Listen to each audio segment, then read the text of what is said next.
So, does a lion roar in the forest when it has no prey? Just think about that for a second.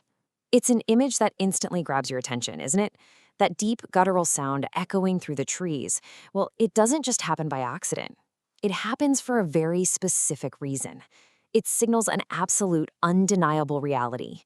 Welcome to today's Explainer, where we're going to explore two ancient texts that use the undeniable realities of nature to reveal something pretty staggering about raw, absolute power. Okay, let's dive into this. Today we are unpacking divine authority over the storm and the soul. We're going to look at exactly how humanity reacts when it's suddenly confronted with absolute power over the natural world. To do this, we'll be drawing directly from the book of Amos and the Gospel of Matthew. We're going to see how both of these ancient texts use the absolute most terrifying forces of nature, think a roaring predator or a violent raging sea, to show us exactly what it looks like when ultimate authority steps onto the stage. Section 1. The Logic of Divine Power. To really grasp this logic, we've got to start with this profound statement laid out by the ancient prophet Amos.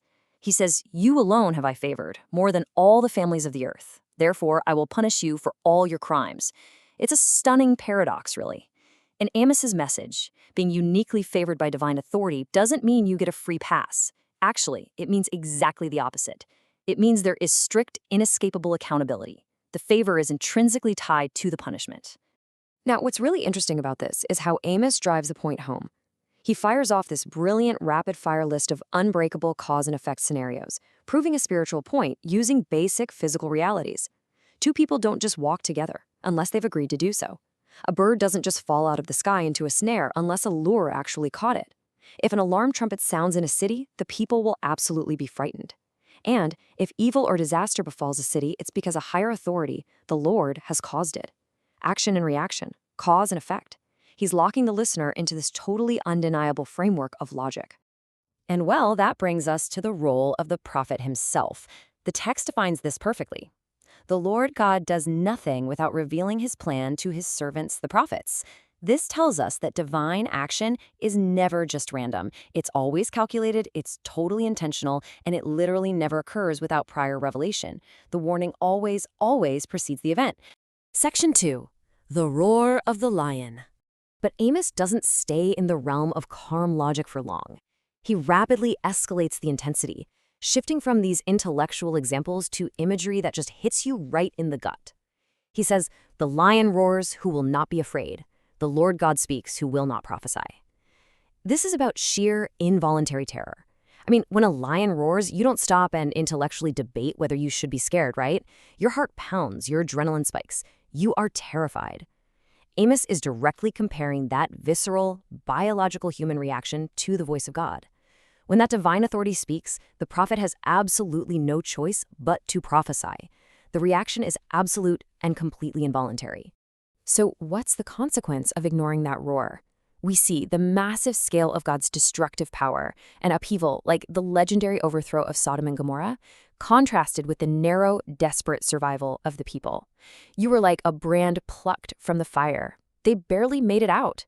But Amos points out the really tragic fact that despite surviving this totally terrifying display of power, the people still did not return to him. Which leads to this incredibly chilling conclusion.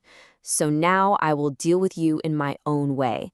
Prepare to meet your God, O Israel." It is the ultimate warning, delivered with absolute crushing weight. It caps off all that intellectual dread Amos has been building up. The logic is set, the lion has roared, and the warning has been given. Section 3. Into the Violent Storm. Now, we're going to shift gears dramatically. We are leaving the ancient prophecies of the Old Testament and moving right into the Gospel of Matthew, trading the metaphorical roar of the lion for a chaotic, literal life-or-death manifestation of nature. Let's map out exactly what happens here step by step. Step 1. Jesus and his disciples get into a boat. Step 2. Suddenly, out of nowhere, a violent storm hits the sea. Step 3. It gets so bad that the boat is actually being swamped by the crashing waves. They are literally sinking. But look at step 4. In the middle of all this frantic energy, chaos, and literal drowning, Jesus remains asleep. The contrast here is just mind-bending. I mean, the disciples react exactly how any of us would. They wake him up screaming, "Lord, save us, we are perishing." We're right there in the boat with them, aren't we? The panic is completely palpable. They're looking pure, untamed nature right in the face and realizing they are entirely powerless against it. Section 4. Faith and the Great Calm. And here is where the narrative arc suddenly pivots, moving from absolute chaos to an entirely unexpected intervention. Because before Jesus does anything about the life-threatening storm, he asks them this question: "Why are you terrified, O you of little faith?"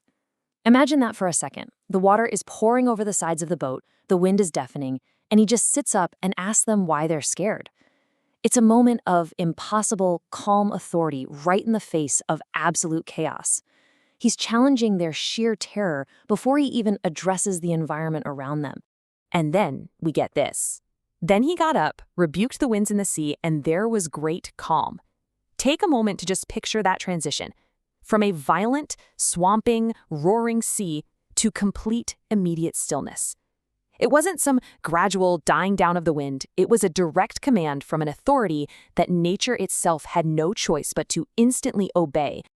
And this brilliantly illustrates our final segment, Section 5, Meeting the Divine Authority.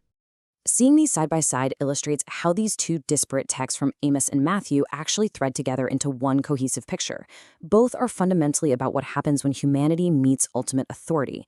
You have Amos's unavoidable upheaval, the power to bring unstoppable righteous destruction as a consequence of actions, juxtaposed with Matthew's violent storm that is instantly, effortlessly commanded into peace. So the absolute crucial point here is this dual nature of divine authority. It holds the power of absolute chaos and the power of absolute calm, and both of those forces command an involuntary human response. The men in the boat were left completely amazed, asking, "What sort of man is this, whom even the winds and the sea obey?"